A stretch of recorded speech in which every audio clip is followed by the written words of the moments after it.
యథార్థ గీత శ్రీమద్భగవద్గీత 12వ అధ్యాయం. 11వ అధ్యాయం చివరిలో శ్రీకృష్ణుడు మళ్లీ నొక్కి చెప్పాడు, అర్జున, నీవు చూసిన నా ఈ స్వరూపాన్ని నీవు తప్ప ఇంతకుముందు ఎప్పుడూ ఎవరూ చూడలేదు, మరియు భవిష్యత్తులో కూడా ఎవరూ చూడలేరు. నన్ను తపస్సు చేతగాని, యజ్ఞం చేతగాని, మరియు ధ్యానం చేతగాని చూడలేరు.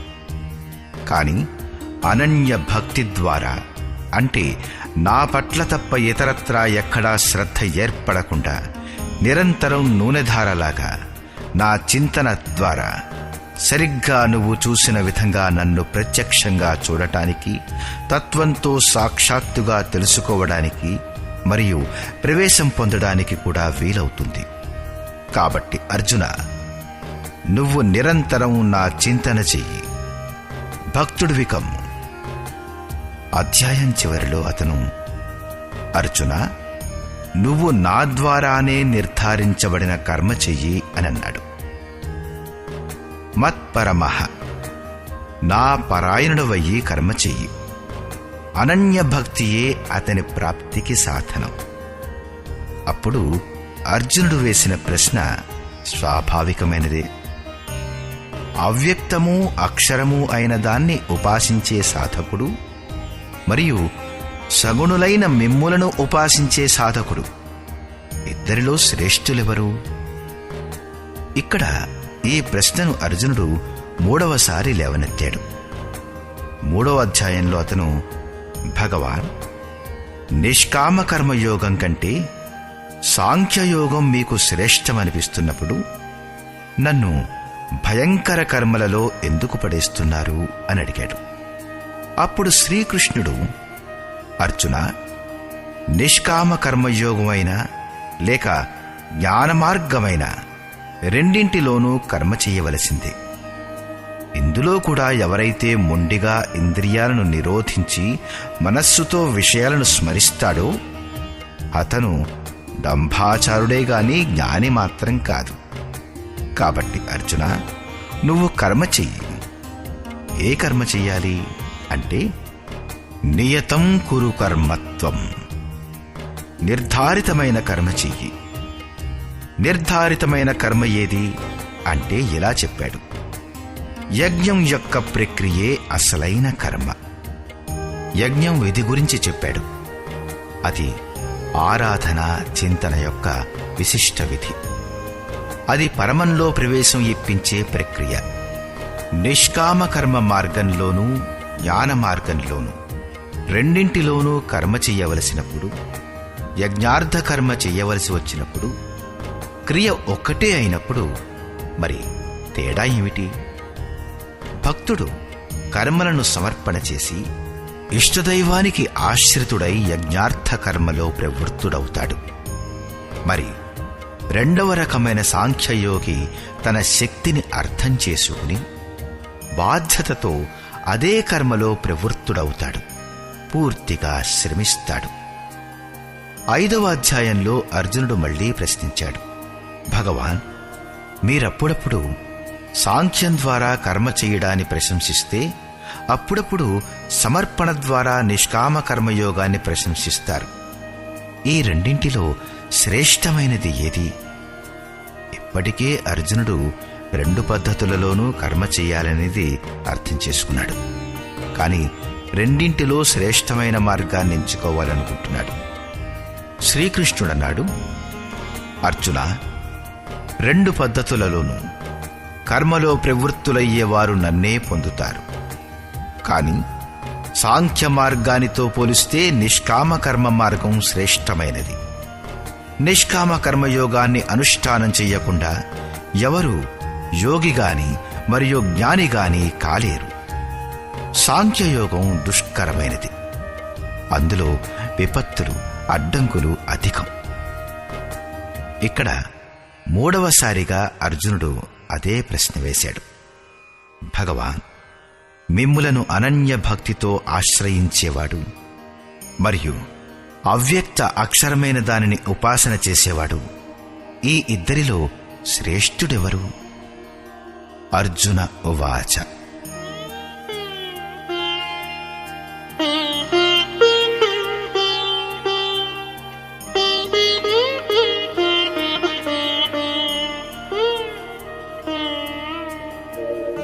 एवं सततयुक्ताये भक्तास्त्वां पर्युपासते ये चाप्यक्षरमव्यक्तं तेषां के योगवित्तमाः. ఏవం అంటే ఈ ప్రకారంగా ఇప్పుడిప్పుడే మీరు చెప్పిన విధి విధానం ప్రకారంగా అనన్య భక్తితో మీ శరణుజొచ్చి మీచే నిరంతరం సంయుక్తుడై మిమ్మల్ని చక్కగా ఉపాసించేవారు ఒక రకం. రెండో రకం వారు మీ శరణు పొందకుండా స్వతంత్రంగా తమ విశ్వాసంతో మీరు స్థితులై ఉన్న అక్షయం అవ్యక్తమైన స్వరూపాన్ని ఉపాసిస్తారు. ఈ రెండు రకాల భక్తులలో ఉత్తముడైన యోగవేత్త ఎవరు? అప్పుడు యోగేశ్వరుడైన శ్రీకృష్ణుడన్నాడు. శ్రీ భగవానువాచ.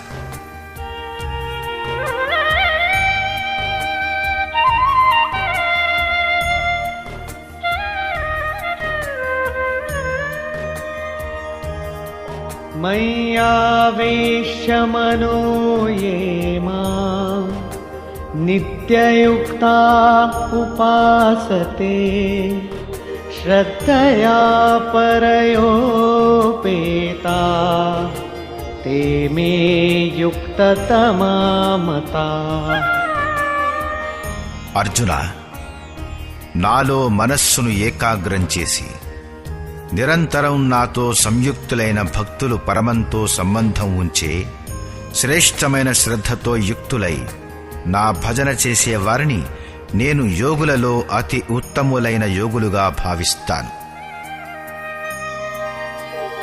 ఏ త్వక్షరమనిర్దేశం అవ్యక్తం పర్యుపాసతే సర్వత్ర గమచింత్యం చ కూటస్థమచలం ధ్రువం సంయమ్యేంద్రియగ్రామం సర్వత్ర సమబుద్ధయః తే ప్రాప్నువంతి మామేవ సర్వభూతహితే రతాః. ఇంద్రియాల సముదాయాన్ని చక్కగా సంయమనం చేసి మనస్సు బుద్ధి యొక్క చింతన కంటే అత్యంత అతీతమైన సర్వవ్యాప్తి అయిన అనిర్వచనీయ స్వరూపం గల సదా ఏకరసంలో ఉండే నిత్యమైన అచలమైన అవ్యక్తమైన ఆకారరహితమైన అవినశ్వర బ్రహ్మ ఉపాసన చేసేవారు సంపూర్ణ భూతాల హితానికై ఉన్నవారు మరియు అందరి పట్ల సమాన భావం గలవారు అయినట్టి ఆ యోగులు కూడా నన్నే పొందుతారు. బ్రహ్మ యొక్క ఆ విశిష్టతలు నాకు భిన్నంగా లేవు. కాని క్లేశోధికతరస్తేషాం అవ్యక్తాసక్తచేతసాం అవ్యక్తా హి గతిర్దుఃఖం దేహవద్భిరవాప్యతే. ఆ అవ్యక్త పరమాత్మ పట్ల ఆసక్తి ఉన్న చిత్తంగల పురుషుల సాధన క్లేశంతో కూడుకున్నది. ఎందుకంటే దేహాభిమానులచే అవ్యక్త విషయక గతి దుఃఖపూర్వకంగా ప్రాప్తిస్తుంది. దేహం యొక్క స్పృహ ఉన్నంత వరకు అవ్యక్తం యొక్క ప్రాప్తి దుష్కరమైనది. యోగేశ్వరుడైన శ్రీకృష్ణుడు ఒక సద్గురువు. అవ్యక్తమైన పరమాత్ముడు అతనిలో వ్యక్తమయ్యాడు. అతనంటాడు, మహాపురుషుడి శరణు పొందకుండా ఏ సాధకుడు తన శక్తిని అర్థం చేసుకుని ముందుకు వెడతాడో అతను నేను ఈ దశలో ఉన్నాను, ఇక ముందు ఈ దశలోకి వెడతాను, నేను నా అవ్యక్త శరీరాన్నే పొందుతాను, అది నా రూపమే అవుతుంది, నేను అతణ్ణే అని అనుకుంటూ ప్రాప్తికై నిరీక్షించక తన శరీరాన్ని సోహం అనడం మొదలు పెడతాడు. ఇదే ఈ మార్గంలో అన్నింటికంటే గొప్ప అడ్డంకి. అతను దుఃఖాలయం అశాశ్వతం చుట్టూ తిరుగుతూ ఉంటాడు. కాని ఎవరైతే నా శరణుజొచ్చి ఆచరిస్తారో వారు ये तु सर्वाणि कर्माणि मयि सन्न्यस्य मत्पराः अनन्येनैव योगेन मां ध्यायन्त उपासते. ఎవరైతే నా పరాయణులై సంపూర్ణ కర్మలను అంటే ఆరాధనను నాకర్పించి అనన్యభావంతో యోగం అంటే ఆరాధనా ప్రక్రియ ద్వారా నిరంతరం చింతన చేస్తూ భజన చేస్తారో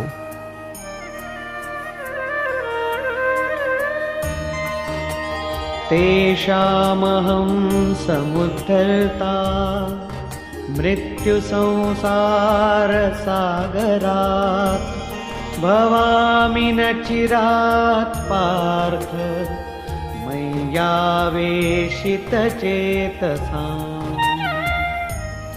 కేవలం నాలోనే చిత్తాన్ని ఉంచిన ఆ భక్తులను నేను శీఘ్రంగానే మృత్యురూపమైన సంసార సాగరం నుండి ఉద్ధరిస్తాను.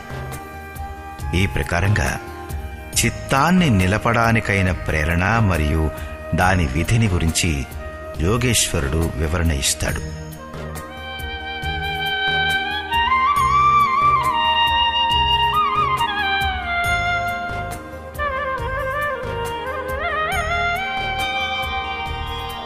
मय्येव मन आधत्स्व मयि बुद्धिं निवेशय निवसिष्यसि मय्येव अत ऊर्ध्वं न संशयः. కాబట్టి అర్జున, నువ్వు నాలోనే మనసు పెట్టు, నాలోనే బుద్ధి ఉంచు. ఆ తరువాత నువ్వు నాలోనే నివసిస్తావు. ఇందులో ఏమాత్రం కూడా సంశయం లేదు. మనస్సు మరియు బుద్ధిని స్థిరం చేయలేకపోతే అప్పుడు అర్జునుడు ఇంతకుముందు అన్నాడు, మనస్సుని ఆపడాన్ని నేను వాయువులాగా దుష్కరం అనుకుంటున్నాను అని. అప్పుడు యోగేశ్వరుడైన శ్రీకృష్ణుడు ఇలా అన్నాడు,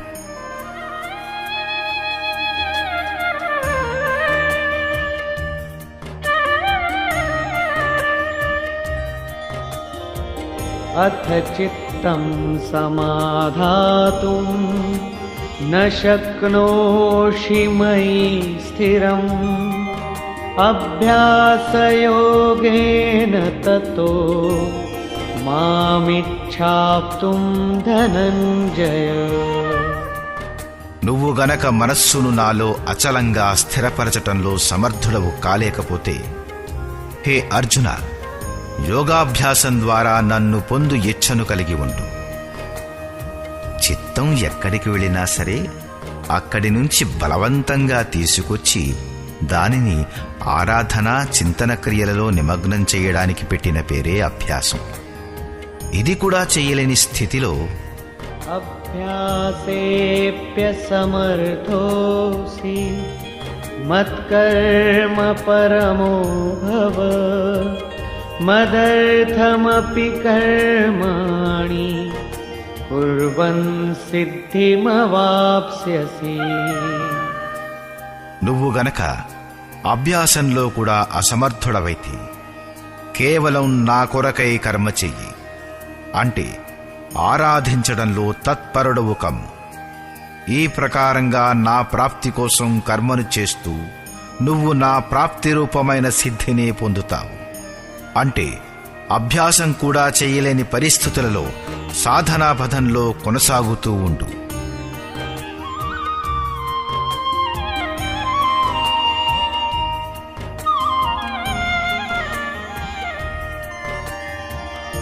అథైతదప్యశక్తోసి కర్తుం మద్యోగమాశ్రితః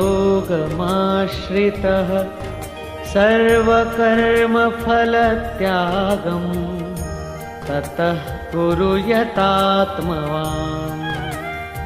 ఇది కూడా చేయడంలో అసమర్థుడవైతే సంపూర్ణ కర్మల ప్రతిఫలాన్ని త్యాగం చేసి, అంటే లాభనష్టాల యొక్క చింతన వదిలేసి, మద్యోగకు ఆశ్రితుడవై, అంటే సమర్పణ భావంతో బాటు ఆత్మవంతుడైన మహాపురుషుని శరణులోకి వెళ్ళు.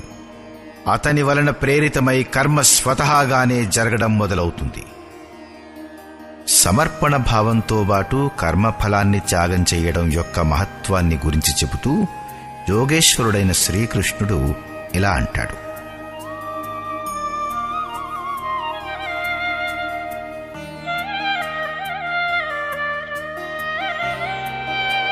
श्रेयो हि ज्ञानमभ्यासाच् ज्ञानाध्यानं विशिष्यते ध्यानात् कर्मफलत्यागः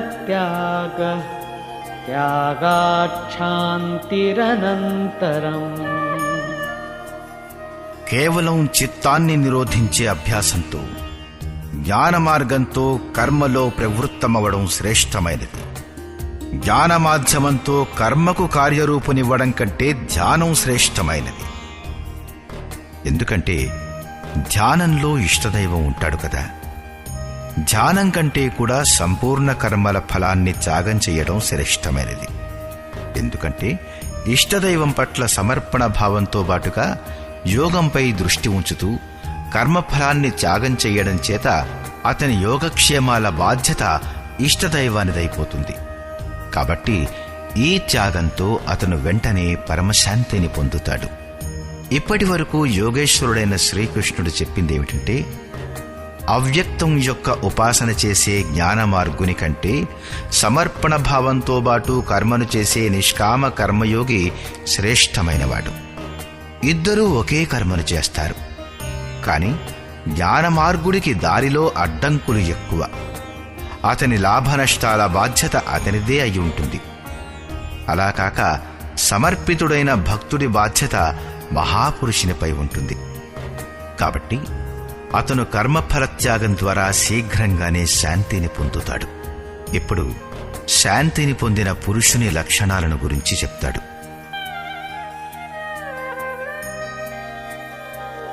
అద్వేష్టా సర్వభూతానాం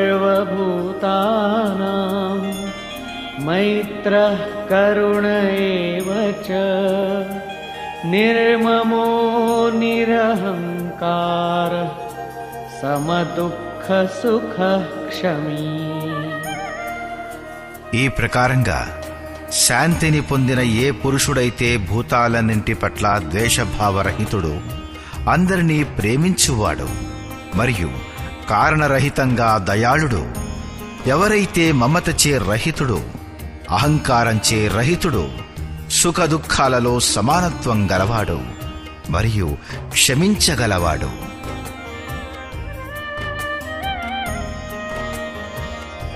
సంతుష్టః సతతం యోగి యతాత్మా దృఢనిశ్చయః మయ్యర్పితమనో బుద్ధిః యో మద్భక్తః స మే ప్రియః. ఎవరైతే నిరంతరం యోగ పరాకాష్ఠతో సంయుక్తుడో, లాభనష్టాలలో సంతుష్టుడో, మనస్సు మరియు ఇంద్రియాల సహితంగా శరీరాన్ని వశం చేసుకున్నాడు, దృఢ నిశ్చయం గలవాడు, అతను నాలో సమర్పితమైన మనస్సు బుద్ధి కలవాడు. అట్టి నా భక్తుడు నాకు ప్రియమైనవాడు.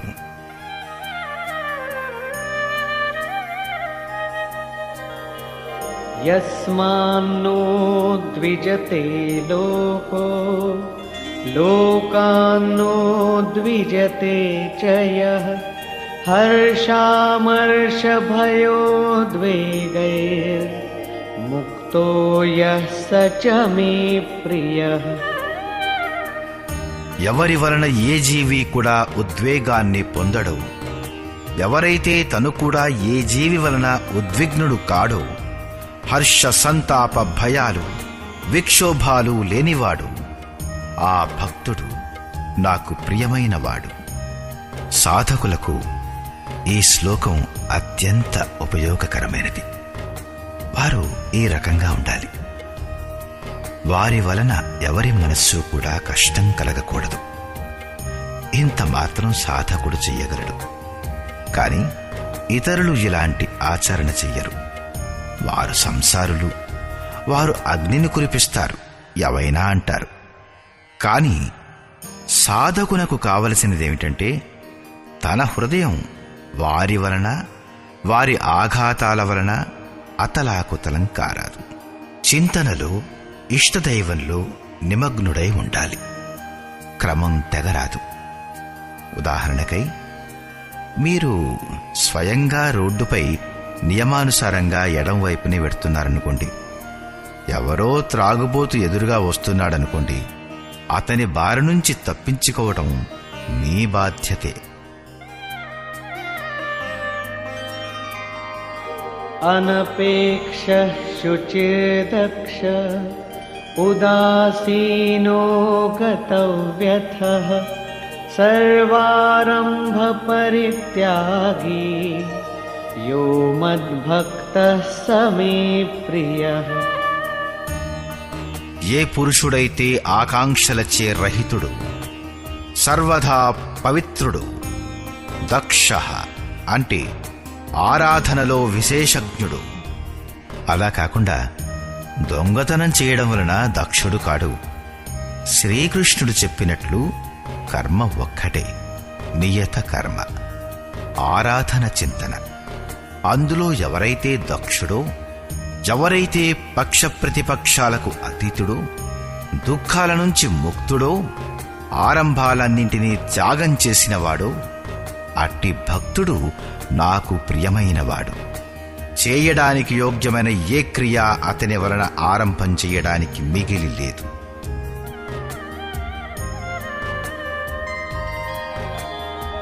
యో నరిష్యతి న ద్వేష్టి న శోచతి న కాంక్షతి శుభాశుభ పరిత్యాగీ భక్తిమాన్యః స మే ప్రియః.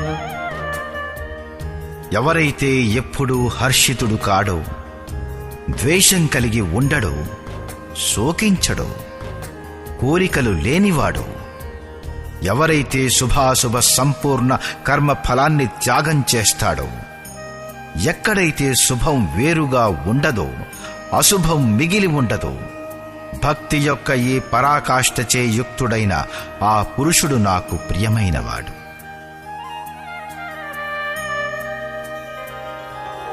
సమః శత్రౌ చ మిత్రే చ తథా మానాపమానయోః శీతోష్ణ సుఖ దుఃఖేషు సమః సంగ వివర్జితః.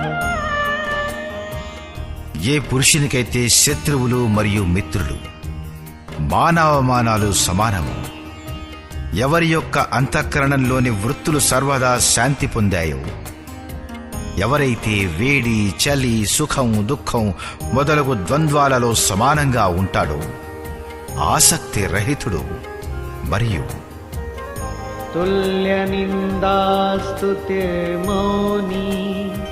సంతుష్టో యేన కేనచిత్ అనికేతః స్థిరమతిర్ భక్తిమాన్ మే ప్రియో నరః. ఎవరైతే నిందా స్తుతులను సమానమని తలుస్తాడో, మననశీలత యొక్క చరమసీమకు చేరుకుని ఎవరి ఇంద్రియాలు మనస్సహితంగా శాంతమైపోయాయో, ఎవరైతే ఏదో విధమైన శరీర నిర్వహణలో సంతుష్టుడో, ఎవరైతే తన నివాస స్థానం పట్ల మమకార రహితుడో, భక్తి యొక్క పరాకాష్ఠను చేరిన ఆ స్థిర బుద్ధిగల పురుషుడు నాకు ప్రియమైనవాడు. ये तु धर्म्यामृतमिदं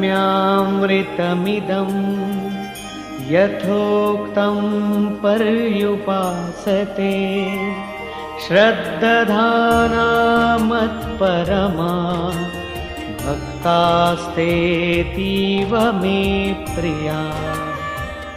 ఎవరైతే నా పరాయణుడై హృదయపూర్వక శ్రద్ధాయుక్తుడైన వాడో, ధర్మమయమైన అమృతాన్ని చక్కగా సేవిస్తాడో, ఆ భక్తుడు నాకు అతిశయంగా ప్రియమైనవాడు. సారాంశం: గత అధ్యాయం చివరిలో యోగేశ్వరుడైన శ్రీకృష్ణుడన్నాడు, అర్జున, నువ్వు తప్ప నువ్వు చూసిన విధంగా ఇతరులు పొందలేరు. కాని అనన్య భక్తి లేక అనురాగంతో ఎవరైనా భజన చేస్తే అతను ఇదే ప్రకారంగా నన్ను చూడవచ్చు, తత్వంతో సహా నన్ను తెలుసుకోవచ్చు, నాలో ప్రవేశం కూడా పొందవచ్చు. అంటే పరమాత్ముడు ఎలాంటివాడంటే అతన్ని పొందవచ్చును. కాబట్టి అర్జున, భక్తుడవు కమ్ము. అర్జునుడు ఈ అధ్యాయంలో ప్రశ్నించాడు, భగవాన్, అనన్యభావంతో ఎవరైతే మీ చింతన చేస్తారో, మరియు రెండవ వారు ఎవరైతే అక్షర అవ్యక్తాన్ని ఉపాసిస్తారో, ఈ ఇద్దరిలో ఉత్తముడైన యోగవేత్త ఎవరు? యోగేశ్వరుడైన శ్రీకృష్ణుడు చెప్పాడు, ఇద్దరూ నన్నే పొందుతారు. ఎందుకంటే నేను అవ్యక్త స్వరూపుణ్ణి. కాని ఎవరైతే ఇంద్రియాలను వశంలో ఉంచుకుంటూ మనస్సును అన్ని వైపుల నుంచి కూడగట్టుకుని అవ్యక్త పరమాత్ముని పట్ల ఆసక్తుడై ఉంటాడో, అతని పథంలో ఆటంకాలు ఎక్కువ. ఎప్పటి వరకు దేహాభిమానం ఉంటుందో అప్పటి వరకు అవ్యక్త స్వరూపం యొక్క ప్రాప్తి దుఃఖపూర్ణమైనది. ఎందుకంటే అవ్యక్త స్వరూప ప్రాప్తి చిత్తం యొక్క నిరోధం మరియు విలయకాలంలో జరుగుతుంది. దానికి అతని శరీరమే అడ్డంకి అయిపోతుంది. నేనున్నాను, నన్నే పొందాలి అంటూ తన శరీరం వైపు ఆసక్తుడైపోతాడు. అతను తడబడటానికి అవకాశం అధికం. కాబట్టి అర్జున, నువ్వు సంపూర్ణ కర్మలను నాకే సమర్పించు. అనన్య భక్తితో నా చింతన చెయ్యి. ఎవరైతే నా పరాయణులై సంపూర్ణ కర్మలను నాకే అర్పణ చేసి మానవ శరీరధారుణనైన నా సగుణ యోగి రూపాన్ని ధ్యానం ద్వారా నిరంతరం చింతన చేస్తాడో, అతన్ని నేను శీఘ్రంగానే సంసార సాగరం నుంచి ఉద్ధరించేవాడినవుతాను. కాబట్టి భక్తి మార్గం శ్రేష్టమైనది. అర్జున, నాలో మనస్సును ఉంచు. మనస్సును ఉంచలేకపోతే దానికై అభ్యాసం చెయ్యి. ఎక్కడికైనా సరే చిత్తం వెళితే కూడగట్టుకుని దానిని నిరోధించు. ఇది కూడా చేయడంలో అసమర్థుడవైతే నువ్వు కర్మ చెయ్యి. కర్మ ఒక్కటే, యజ్ఞార్థ కర్మ. నువ్వు కార్యం కర్మను చేస్తూ ఉంటు, ఇంకేమీ చెయ్యకు. తరించగలిగితే సరి, లేకపోయినా పర్వాలేదు. ఇది కూడా చేయడంలో అసమర్థుడవైతే స్థితప్రజ్ఞుడైన తత్వజ్ఞుడైన ఆత్మవంతుడైన మహాపురుషుని శరణు పొంది సంపూర్ణ కర్మల ఫలాన్ని త్యాగం చెయ్యి. అలా త్యాగం చెయ్యడం వలన నువ్వు పరమశాంతిని పొందుతావు. దాని తర్వాత పరమశాంతిని పొందిన భక్తుని లక్షణాల్ని గురించి చెబుతూ యోగేశ్వరుడైన శ్రీకృష్ణుడన్నాడు, ఎవరైతే సంపూర్ణ భూతాల పట్ల ద్వేషభావంచే రహితుడో, కరుణచే యుక్తుడు మరియు దయాళువు, మమత మరియు అహంకారాలచే రహితుడు, ఆ భక్తుడు నాకు ప్రియమైనవాడు.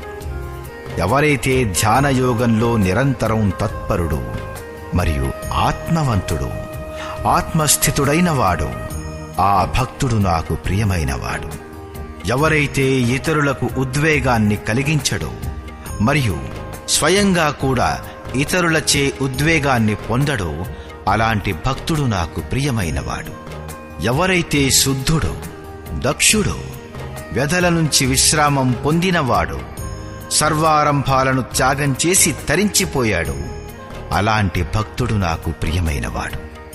సంపూర్ణ కోరికలను త్యాగం చేసినవాడు మరియు శుభాశుభాలను తరించివేయగలిగిన భక్తుడు నాకు ప్రియమైనవాడు. ఎవరైతే నిందాస్తుతులను సమానంగా భావించి మౌనంగా ఉంటాడో, మనస్సహితంగా ఎవరి ఇంద్రియాలు శాంతంగా మరియు మౌనంగా ఉన్నాయో, ఎవరైతే ఎలాంటి శరీర నిర్వహణలోనైనా సంతుష్టుడో మరియు ఉండే స్థానం పట్ల మమకార రహితుడు, శరీర రక్షణలో కూడా ఎవరికైతే ఆసక్తి ఉండదో అలాంటి స్థితప్రజ్ఞుడైన భక్తియుక్తుడైన పురుషుడు నాకు ప్రియమైనవాడు. ఈ ప్రకారంగా శ్లోకం 11 నుంచి 19 వరకు యోగేశ్వరుడైన శ్రీకృష్ణుడు శాంతిని పొందిన యోగయుక్తుడైన భక్తుడు ఉండే తీరును వివరించాడు. అది సాధకులకు ఉపదేశం. చివరిలో నిర్ణయం ఇస్తూ అతను ఇలా అన్నాడు: అర్జున, ఎవరైతే నా పరాయణుడై నా మీద మనస్సు ఉంచి అనన్య శ్రద్ధతో యుక్తుడైన పురుషుడు ధర్మమయమైన అమృతాన్ని నిష్కామభావంతో చక్కగా ఆచరిస్తాడో ఆ భక్తుడు నాకు అతిశయంగా ప్రియమైనవాడు. కాబట్టి సమర్పణ భావంతో పాటు ఈ కర్మలో ప్రవృత్తుడవడం శ్రేయస్కరమైనది. ఎందుకంటే అతని లాభనష్టాల బాధ్యత ఆ ఇష్టదైవం సద్గురువు స్వయంగా వహిస్తారు. ఇక్కడ శ్రీకృష్ణుడు స్వరూపస్థ మహాపురుషుని లక్షణాలు చెప్పాడు. అతని శరణులోకి వెళ్ళమని అన్నాడు. అంతంలో తన్ను శరణు పొందమని ప్రేరణ ఇస్తూ తను కూడా ఆ మహాపురుషులతో సమానుందని ఉద్ఘోషించాడు. శ్రీకృష్ణుడు ఒక యోగి మహాత్ముడు. ఈ అధ్యాయంలో భక్తి యొక్క శ్రేష్ఠతను గూర్చి చెప్పడమైంది. కాబట్టి ఈ అధ్యాయం యొక్క నామకరణం భక్తి యోగం యుక్తి సంగతమయ్యింది. ఓం తత్సదితి. శ్రీమద్భగవద్గీతాసూపనిషత్సు బ్రహ్మ విద్యాయాం యోగశాస్త్రే శ్రీకృష్ణార్జున సంవాదే భక్తియోగో నామ 12ోऽధ్యాయః. ఈ ప్రకారంగా శ్రీమద్భగవద్గీత రూపమైన ఉపనిషత్తు మరియు బ్రహ్మ విద్య మరియు యోగశాస్త్ర విషయంలో శ్రీకృష్ణుడు మరియు అర్జునుడి సంవాదంలో భక్తియోగం అనే పేరుగల 12వ అధ్యాయం పూర్తయింది. ఇది శ్రీమత్ పరమహంస పరమానందస్య శిష్యః స్వామి అడగడానంద కృతే శ్రీమద్భగవద్గీతాయాః యథార్థగీతా భాష్యే భక్తియోగో నామ 12ోऽధ్యాయః. ఈ ప్రకారంగా శ్రీమత్ పరమహంస పరమానంద గారి శిష్యుడు స్వామి అడగడానంద వారిచే రచించబడిన శ్రీమద్భగవద్గీత యొక్క భాష్యం యథార్థ గీతలో భక్తియోగం అనే 12వ అధ్యాయం పూర్తయింది. హరి ఓం తత్సత్.